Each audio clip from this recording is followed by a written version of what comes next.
방문해 주셔서 대단히 감사합니다. 사실은 작년에 코로나로 인해서 한 해가 정말 안타깝게도 너무 힘들게 지냈었죠. 또 이번 한 해도 계속 연장선에 있기는 합니다. 저희가 작년에 사실 이런 공연을 만들었음에도 불구하고 코로나 때문에 사실 올리지를 못했어요. 장소도 이보다 좀 더 큰 곳에서 더 많은 작품을 가지고 여러분들을 만나봤으면 하는 바람에서 준비를 많이 했습니다만은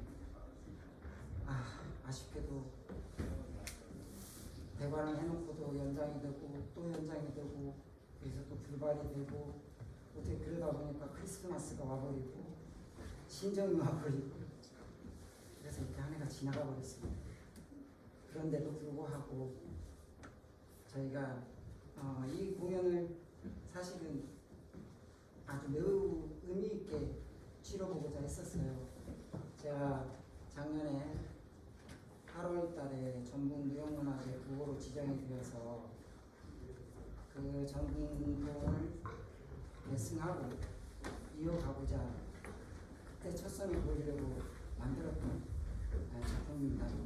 근데 아시다시피 오늘에 이르렀습니다.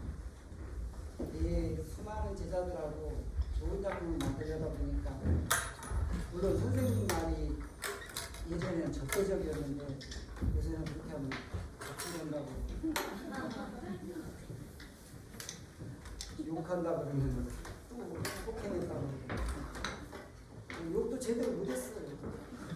제가 때려보지도 못했고 저도 뭐 맞진 않았습니다만 예전에 그만큼 엄하게 배웠고 선생님 말이라면 말씀이라면 그저 그냥 다 옳습니다 하고 따랐었어요. 그런데 이제는 의견도 다 물어보고 또 제가 모르는 것도 있지 않겠습니까? 아무리 나이 많이 먹어도 세대가 있고 사회적 구조가 있고 진행되는 세태가 있기 때문에 저도 같이 제자들하고 융화되기 위해서 많은 의견 조율을 했습니다. 오늘 공연이 한 4가지 정도밖에 준비를 못했는데 그럼에도 매우 힘들었다는 말 먼저 드려야겠네요. 말을 안 들어요. 왜 이렇게 말을 안 해주길래? 그래서 제가 첫 번째 곡은 호난가라는 단가를 통해서 북을 그 안에다가 어떻게 하면 잘 칠 수 있을까 라는 것을 생각하다 보니까 짜임이라는 곡을 해서 만들어봤습니다. 그래서 6명이 쳐도 100명이 쳐도 이 가락을 치면 매우 소리와 잘 맞고 좋은 무대의 공연이 되겠구나 하는 생각에서 한번 만들어봤습니다. 소리는 참 어줍지 않습니다. 제가 무슨 판소리 전공을 오래 한 것도 아니고 아이들 가르칠 정도인데 제 소리는 비거했습니다. 그래서 이 첫 공연할 때 나와서 제 소리 듣지 마세요 하려다가 뭐 어쩌겠어요 이제 한 것을. 그러나 제 소리가 다였으면 제가 생각 안 했겠죠. 이후에 진정한 명창 두 분이 나오셔서 또 저희와 같이 하는 그때 귀를 씻으시기 바랍니다. 네. 자, 두 번째 공연은 합북이라는 곡을 준비했는데요. 제가 선생님한테 점수를 받고 그 점수 받은 북 가락과 추임새 또 무대 운영하는 법 이런 것들을 통해서 만들어 놓은 가락제비라고 할 수 있습니다. 그래서 미거하고 불초하지만 청산고법이라고 이렇게 썼습니다. 근데 실은 저는 고법이란 말보다 판소리 장단이라는 말을 더 좋아합니다. 물론 무대 위에서는 소리꾼이나 북치는 사람은 다 연주자이지만 판소리 장단을 치기 위해서 소리북이 존재한다는 것은 누구도 부인할 수가 없습니다. 그래서 그렇지만 이 북 하나만 가지고 무대에 올려서 무엇을 보여주기라는 것은 너무 왜소해요. 그리고 가락도 사물놀이나 농악이나 뭐 많은 구두막을 보시면 알겠지만 그것만치 화려하지도 않습니다. 그래서 저희가 때로 한번 쳐보려고 했습니다. 제 제자들이 한 15 정도 되는데 서울에서 활동하고 있는 조용복 선생, 제 동생이지만 제 첫째자 있고 또 국립국악원에서 활동하고 있는 제 동생과 또 제 동생의 제자분들 그래서 같이 무수해봤습니다. 한 18, 19 정도 되나 보네요. 이 인원이 진양부터 빠른 장단으로 계속 이어가면서 저기 뒤에 휴머리까지 한번 짜보았습니다. 부족하지만 많이 박수 쳐주시고 응원해주시고 격려해주시면 최선을 다해 연주하겠습니다. 감사합니다.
감사합니다.